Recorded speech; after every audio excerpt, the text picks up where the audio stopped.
Hello बच्चों, हमने एक क्लास में आज की जो क्लास है वो संरक्षण नियम के ऊपर है।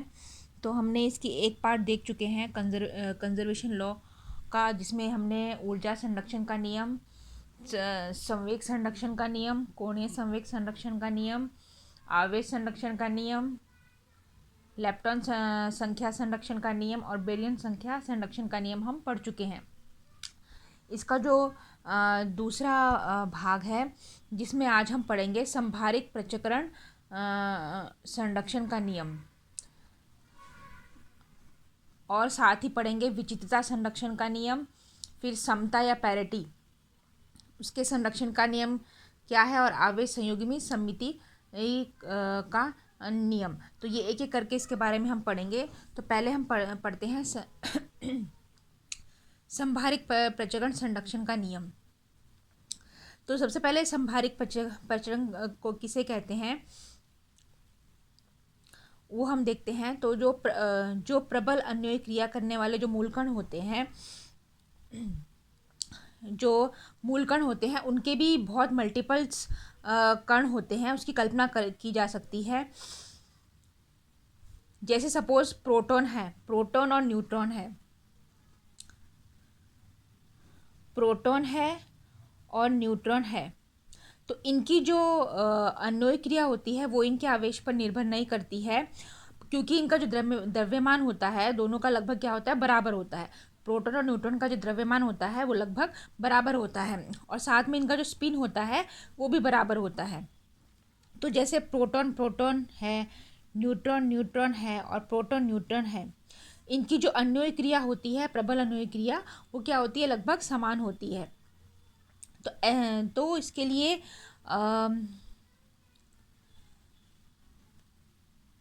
जो प्रोटॉन और न्यूट्रॉन है वो एक ही कण के दो अवस्थाओं की भांति व्यवहार करते हैं।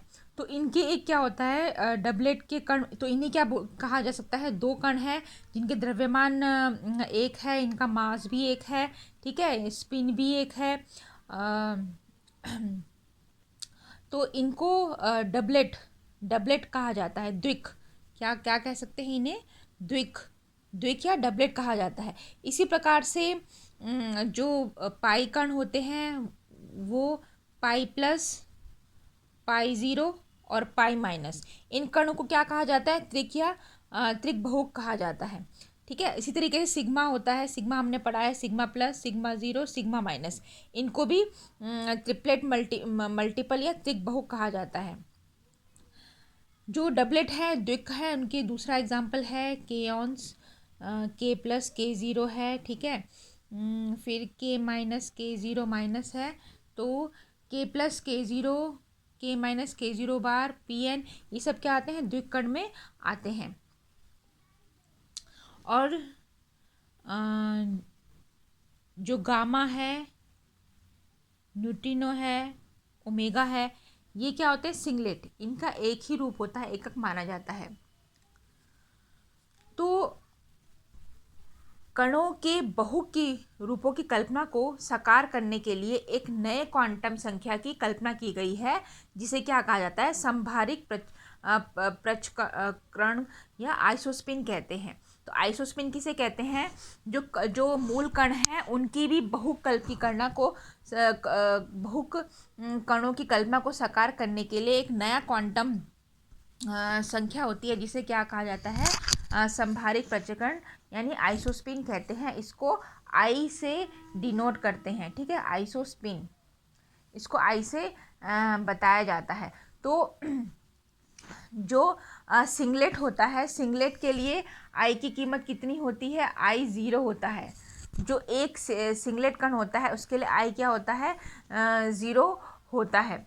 तो संभारिक पृथक्करण के संगत के लिए इसके जो घटक होते हैं उनको I3, जिसे तृतीय घटक बोलते हैं, ठीक है, तृतीय घटक। तो इसके जो घटक होते हैं मूल कणों के, ठीक है, मूल कणों के जो घटक होते हैं उनका जो मान होता है, मूल कणों के जो घटक होते हैं जिनको हम सिंगलेट, डबलेट और ट्रिपलेट है ना, उसमें जो हम विभाजित करते हैं, तो उनका जो मान होता है उनको I3 से बताया जाता है, जिसे ठीक है, I3 से इसको बताया जाता है। तो इसमें सिंगलेट के लिए I क्या होता है, 0 के बराबर होता है, तो I3 भी क्या होगा, 0 होगा। किसके लिए, एकक के लिए, सिंगलेट के लिए। सिंगलेट के लिए आई 0 होता है, आइसोस्पिन 0 होता है, तो I3 भी क्या होता है, 0 होता है। और डबलेट के लिए क्या होगा, आई हाफ होता है। डबलेट के लिए आई कितना क्या होता है, हाफ होता है। ये आपको ध्यान रखना है, याद रखना है। सिंगलेट के लिए आई क्या होगा, 0 होता है, और डबलेट के लिए आई कितना होता है, हाफ होता है। तो तृतीय घटक, तृतीय मतलब इसके जो घटक होते हैं, डबलेट के घटक होते हैं, तो उसके लिए I3 का मान एक का प्लस हाफ होगा और दूसरे का क्या होगा, माइनस हाफ होगा। इसी तरीके से ट्रिपलेट के लिए I होता है, वो कितना होता है, 1 होता है। और उसका तृतीय घटक मतलब जो मूलकण होते हैं, जो ट्रिपलेट उसके जो ट्रिपलेट होते हैं, उनका जो मान होता है वो तृतीय घटक से बताते हैं, तो वो 1, 0 और -1 इस तरीके से उसको बता सकते हैं। ठीक है, तो ये होता है, ये है संभारिक प्रचक्रण। अब इसके संरक्षण, अभी तक हमने देखा संभारिक प्रचरण किसको कहते हैं। तो कणों के जो बहुक की कल्पना को साकार करने के लिए एक नए क्वांटम संख्या की कल्पना की गई है। इस क्वांटम संख्या को संभारिक प्रचक्रण या आइसोस्पिन कहते हैं। और जो इनके जो मूल कणों के जो घटक होते हैं, जैसे मैंने बताया सिंगलेट हो गया, डबलेट हो गया, ट्रिपलेट हो गया, और इनके मानों को बताने के लिए तृतीय घटक यानी I3 से इनको बताया जाता है।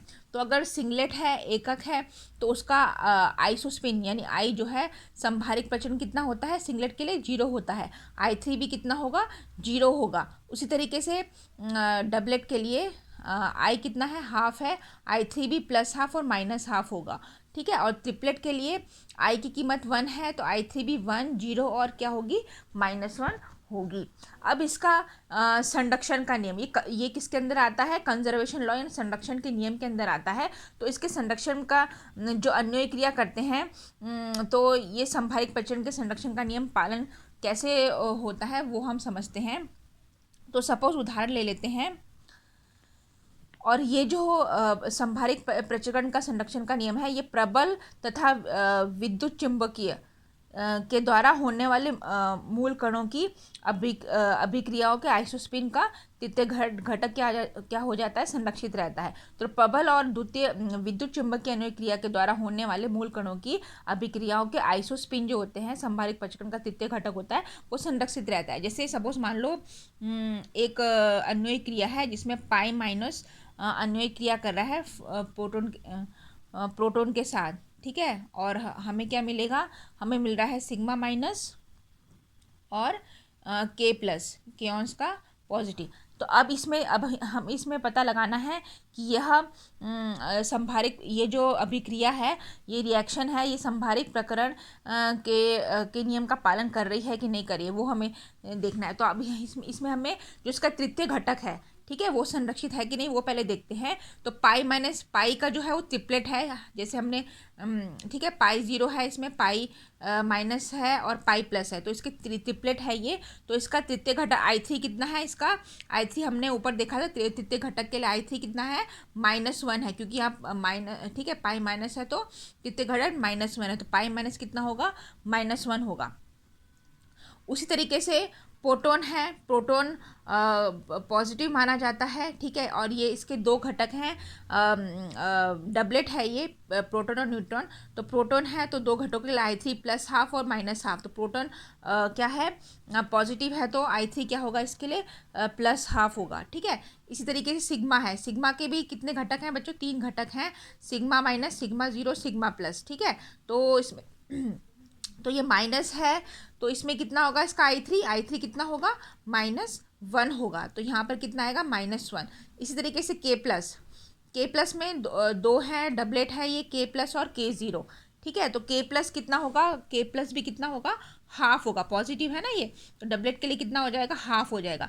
तो अब इसमें देखो, यहाँ पर हम देखेंगे तो ये क्या कर रहा है, ये संरक्षण के नियम का संभारिक प्रचक्रण संरक्षण के नियम का क्या कर रहा है, ये पालन कर रहा है। तो संभारिक प्रचक्रण संरक्षण के नियम का पालन कोई अभिक्रिया रिएक्शन कर रही है कि नहीं, तो उसके तृतीय घटक को हमें लेना है। किसको लेना है, तृतीय घटक यानी I3 को हमें लेना है। तो पाई माइनस के लिए I3 कितना है, -1, प्रोटॉन के लिए हाफ है। ठीक है, क्योंकि डबलेट है ये, फिर ये भी ये ट्रिपलेट है तो इसके लिए -1 है, ये डबलेट है तो हाफ है। तो आपको कुछ नहीं करना है, आपको सिर्फ ये चीज़ें ध्यान में रखनी है।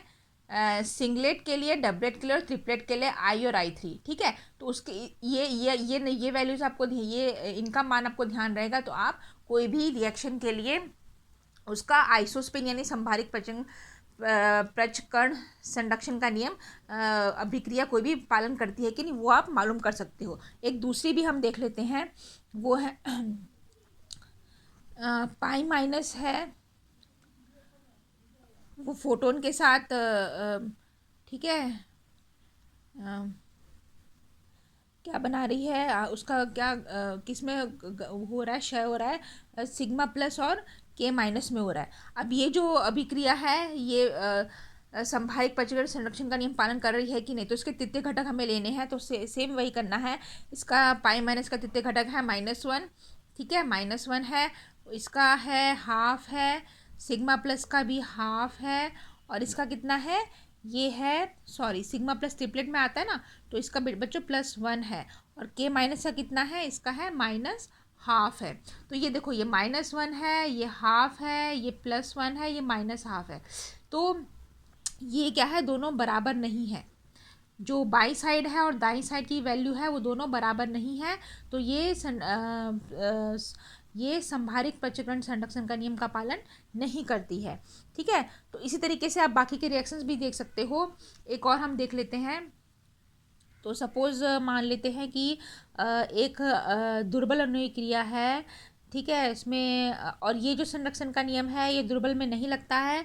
तो वो भी हम देख लेते हैं। सिग्मा माइनस है, पाई माइनस है, प्लस एन, वो किसका क्षय हो रहा है उसमें, सिग्मा माइनस का पाई माइनस और एन में हो रहा है। तो सिग्मा माइनस कितना है, इसका I3 आइसो तृतीय घटक -1 है, ठीक है, और इसका है पाई माइनस का -1 है, और इसका -हाफ है। तो ये भी इसमें बाई साइड और दाई साइड दोनों बराबर नहीं है, तो ये भी इसका पालन नहीं कर रही है। तो इसी तरीके से आपको अगर पूछा जाए एग्ज़ाम में, तो आपको जो मैंने ये बताया है, ये इन 3 वैल्यूज़ का आपको ध्यान रखना है।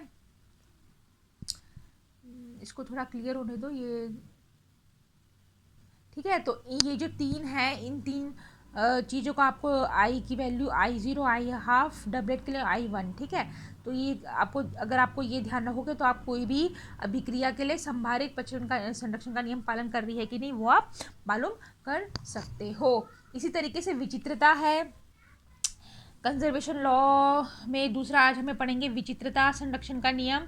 तो विचित्रता है, ये मैंने आपको बताया था, ये भी एक क्वांटम संख्या है।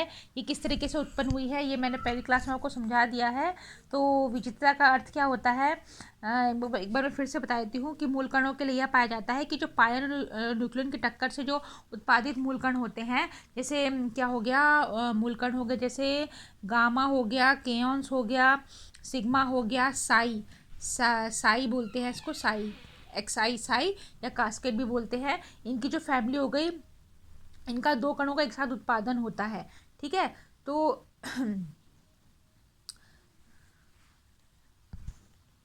उत्पादन होता है, जैसे हो गया पाई माइनस रिएक्ट कर रहा है फोटोन के साथ, तो इसका उत्पादन हो रहा है सिग्मा 0 और K0। तो विचित्रता का अर्थ क्या होता है, कि मूल कणों के लिए यह भी देखा गया है कि जो पायन और न्यूक्लियॉन्स होते हैं, पायन्स और न्यूक्लियस की जब टक्कर होती है तो उत्पादित मूल कणों में से कभी कभी क्या होता है, एक ही फैमिली के 2 कणों का एक साथ उत्पादन हो जाता है। जैसे ये देखो, ठीक है, तो इसमें उत्पादन हो रहा है, ये किसके, एक ही फैमिली से है। इसी तरीके से कभी कभी क्या होता है, पाई माइनस के साथ प्रोटॉन का टक्कर करोगे तो sigma minus plus K plus, ये तो ये भी एक ही फैमिली के कण का उत्पादन हो रहा है।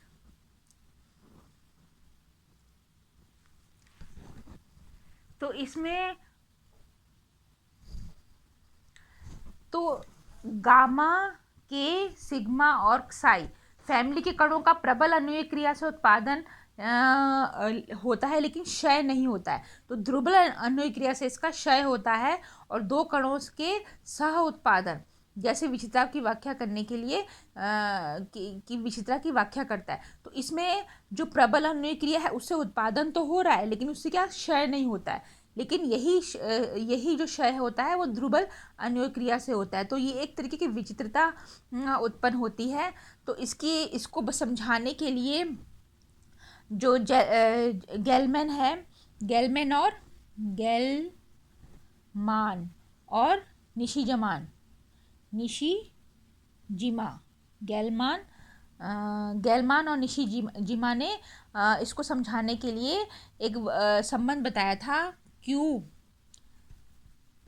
क्या है? चार्ज I3 यानी तृतीय घटक प्लस B प्लस S/2। तो इसमें उसने बोरॉन संख्या के साथ स्ट्रेंजता यानी, ठीक है, एक नई क्वांटम संख्या का उसने इसमें बताई है, स्ट्रेंजता, विचित्रता जिसको कहते हैं। तो Q है, इसमें कण का आवेश है, I3 है, आइसोस्पिन का तृतीय घटक है, B है बैरियन संख्या है, S है विचित्रता है। तो इस संबंध को क्या कहा जाता है? इस संबंध को कहा जाता है गेलमान निशिजिमा संबंध। तो ये जो संबंध है Q = I3 plus B plus S/2, इस संबंध को क्या कहा जाता है? गेलमान निशिजिमा संबंध।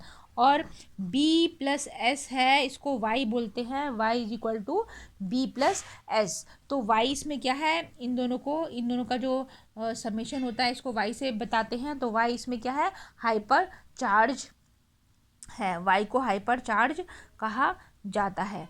तो विचित्रता, तो कोई भी जो अन्योन्य क्रिया होती है वो सही है कि नहीं, संरक्षित है कि नहीं, तो उसमें विचित्रता के संरक्षण का नियम भी उसमें मालूम करते हैं। तो इसमें जो मेसॉन और बेरियन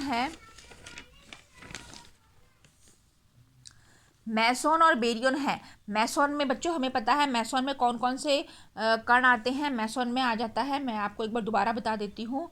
मेसॉन में के जो कण हैं वो हैं π+, π0, π-। ये मैंने आपको जो क्लासिफिकेशन है उसमें भी मैंने आपको बताया था। ये मेसॉन के कण है π+, π0, π-, और दूसरा है K+, K0 और फिर K0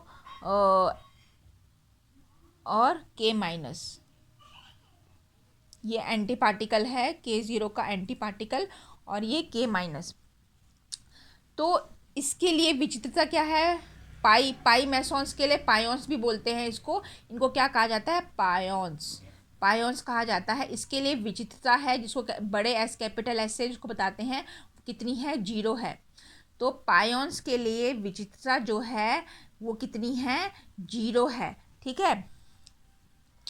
और इसके लिए K+, K0 के लिए विचित्रता कितनी है? 1 है। और इनके लिए विचित्रता कितनी है? S = -1 है। तो मेसॉन्स के अंदर जो 3 कण आते हैं, 3 एलिमेंट्री पार्टिकल आते हैं, पायोन्स और ये केओन्स, ठीक है। K+, K0 ये एंटी पार्टिकल है K0 का, K0 बार और K-। तो पायोन्स के लिए विचित्रता 0 है, K+, K0 के लिए 1 है, K0 बार K- के लिए कितनी है? -1 है। इसी तरीके से बेरियंस है, बेरियंस के अंदर कण आते हैं प्रोटॉन, न्यूट्रॉन, फिर σ+, σ0, σ-, और सिंगलेट है λ0, और ये ψ0 जो डबलेट है ψ- और ω-। ठीक है। तो बेरियंस के अंदर, मेसॉन्स के अंदर ये 3 हैं मूलकण हैं, और बेरियंस के अंदर ये 4 हैं। तो फोटॉन, न्यूट्रॉन, सिग्मा की फैमिली, लैम्डा, साई और ओमेगा-। ठीक है। तो इनकी स्ट्रेंजनेस कितनी है बच्चों? इस सीरीज से याद रखना, फोटॉन न्यूट्रॉन्स की स्ट्रेंजनेस कितनी है? 0। बेरियंस में इसकी कितनी है? सिग्मा की S = -1, लैम्डा 0 की भी S = -1, इसकी कितनी है? S = -2, और ये कितनी है? S = -3। तो ये आपको ध्यान रखना है। इसमें बेरियंस में फोटॉन न्यूट्रॉन की S = 0 है स्ट्रेंजनेस, विचित्रता। सिग्मा की S = -1 है, गामा 0 की -1 है, साई की -2 है और इसकी ओमेगा की है -3 है। ठीक है, तो अब हम मालूम करेंगे विचित्रता के संरक्षण का नियम। तो कोई भी अन्वयी क्रिया है, सपोज है पाई प्लस प्लस पी, जो जिसका क्षय हो रहा है के प्लस और सिग्मा प्लस में। तो पाई प्लस का बच्चों कितना है, पायोन्स है ना, पायोन्स के लिए विचित्रता कितनी है, 0। फोटोन न्यूट्रॉन के लिए भी कितनी है, 0। के प्लस के लिए कितनी है, के प्लस के लिए है +1 और सिग्मा प्लस के लिए -1। तो देखो इसमें दाईं साइड और बाईं साइड बराबर होगी ना, ये भी 0 है, ये भी 0 है।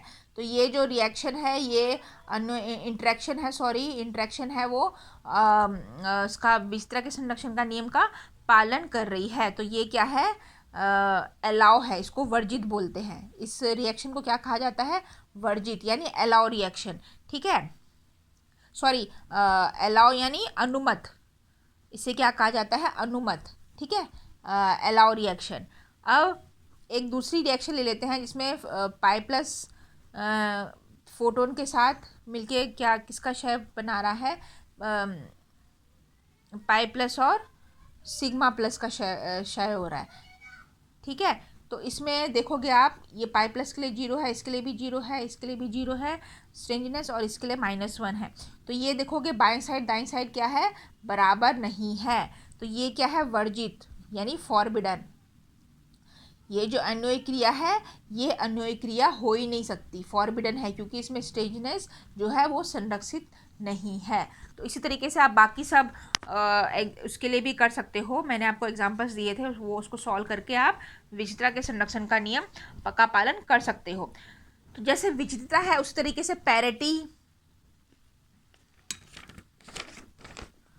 पैरिटी यानी क्षमता है, उसका भी संरक्षण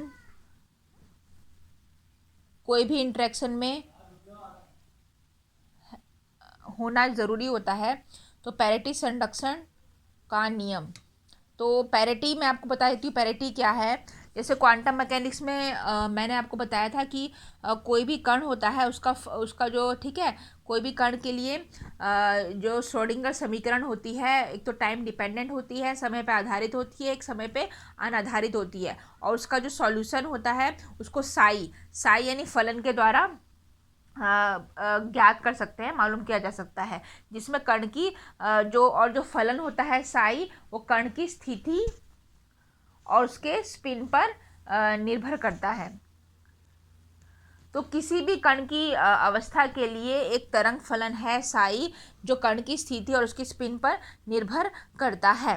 तो यदि इस कण की स्थिति में अगर आप इसको इन्वर्जन करते हो, इन्वर्जन यानी इसकी स्थिति r है, तो इसको इन्वर्जन यानी उल्टा, तो -r। ठीक है, उत्क्रमण करते हो, तो स्थिति r है तो -r करते हो, तो ये क्या हो जाएगा, फलन किस तरीके से हो सकता है, साई -rs किस में हो जाएगा, प्लस साई rs, इस तरीके से। ठीक है, तो एक बार मैं दोबारा बता देती हूँ। सपोज मान लीजिए कि कण की जो ये जो तरंग फलन है साई rs, ठीक है, उत्क्रमण इसका अगर करते हैं, इसकी स्थिति में उत्क्रमण होता है, यानी स्थिति r है, उसका उत्क्रमण यानी -r इन्वर्जन किया है, तो तब क्या, अगर साई -rs किस में हो जाता है, इसमें पाया जाता है प्लस यानी पॉजिटिव पाया जाता है, प्लस साई rs हो जाता है। ठीक है, तो इसे क्या कहते हैं, इसे कहते हैं पैरिटी, अवस्था की समता, यानी सम पैरिटी कहा जाता है, सम पैरिटी। इसे क्या कहा जाता है, यहाँ लिख देती हूँ मैं, इसे कहा जाता है सम पैरिटी। तो अगर आपने किसी कण की स्थिति की उसमें इन्वर्जन क्या है यानी उत्क्रमण किया है, तो अगर आपको प्लस साई rs इस तरीके से मिलता है तो इसे सम पैरिटी कहा जाता है। लेकिन अगर आपको उत्क्रमण करने के बाद माइनस साई rs मिलता है तो इसे क्या कहा जाता है, विषम पैरिटी कहा जाता है। इसे क्या कहा जाता है, विषम पैरिटी कहा जाता है। तो पैरिटी सम यानी इवन, विषम यानी ऑड, विषम ऑड पैरिटी। ठीक है, तो पैरिटी के दो प्रकार हैं, सम पैरिटी और विषम पैरिटी। तो अगर किसी कण की स्थिति में उत्क्रमण करते हो, ठीक है, उत्क्रमण करने के बाद प्लस साई आर एस इस तरीके से आपको मिलता है तो इसे सम पैरिटी कहा जाता है, और अगर आपको माइनस साई आर एस मिलता है तो इसको विषम पैरिटी कहा जाता है। यानी इसके लिए क्या हो जाएगा, p इज इक्वल टू +1 हो जाता है, और इस कंडीशन में p इज इक्वल टू -1 हो जाता है।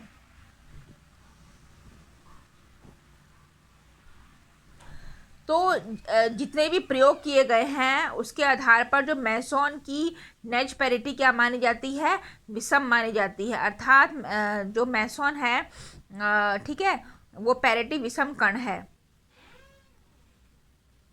और बैरियन जो कण होते हैं उनकी जो नेज पैरिटी है वो क्या मानी जाती है, सम मानी जाती है। और बोसोन के लिए कण और प्रतिकण की पैरिटी क्या होती है, समान ही होती है। और फर्मियोन के लिए कण और प्रतिकण की पैरिटी क्या हो जाती है, विपरीत हो जाती है। ठीक है, तो इस तरीके से अब अगला जो है आवेश संयुग्मी समिति के बारे में हम पढ़ेंगे। आवेश संयुग्मी समिति। तो जैसे पैरिटी है, पैरिटी के जैसे ही आवेश संयुग्मन जिसको हम चार्ज कॉन्जुगेट भी कहते हैं क्या होती है, ये भी एक सिमेट्री है, एक समिति है। तो इस समिति में अगर इस समिति का रूपांतरण में जो गतिकीय चर हैं जैसे संवेग हो गया, स्पिन हो गया, ये क्या हो जाते हैं, ये सब परिवर्तित रहते हैं, मतलब इनमें कोई फर्क नहीं पड़ता है। ठीक है, तो इस समिति के में अगर रूपांतरण किया जाए तो इसमें जो गतिकीय चर होते हैं जैसे संवेग हो गया, स्पिन हो गया, ये क्या होते हैं, अपरिवर्तित रहते हैं। लेकिन जो कण होता है वो किसमें बदल जाता है, प्रतिकण में बदल जाता है। तो यदि इसके संकारक को C से आप व्यक्त करते हो, ठीक है, तो आवेश संयुग्मी समिति का जो, ठीक है, इसका संकारक है, इसको रूपांतर है, इसको अगर C से बताते हो तो C की क्रिया के लिए जो क्वांटम संख्याएं हैं, क्वांटम संख्या जैसे B हो गया, ठीक है, बेरियन की संख्या, चार्ज Q, लेप्टॉन संख्या और स्ट्रेंजनेस, तो इनके चिन्ह में क्या हो जाता है, परिवर्तन हो जाता है। मतलब जो Q है वो क्या हो जाएगा, -Q, ठीक है, B है वो हो जाएगा -B, परिवर्तन हो रहा है। लेप्टॉन की संख्या है वो -L हो जाएगी, और स्ट्रेंजनेस है, विचित्र है, वो -S हो जाएगी। तो ये समिति के रूपांतरण में जो गतिकीय चर होते हैं जैसे संवेग हो गया, स्पिन हो गया, ये तो परिवर्तित रहते हैं, लेकिन जो क्वांटम संख्याएं हैं Q, B, L, S, इनमें क्या हो जाता है, परिवर्तन हो जाता है। Q का -Q, B का -B, L का -L और S का -S हो जाता है। और प्रबल और विद्युतीय चुंबकीय जो अन्य क्रिया होती हैं इसमें आवेश संयुग्म समिति का पालन होता है, लेकिन दुर्बल अन्य क्रिया में इस समिति का पालन नहीं होता है।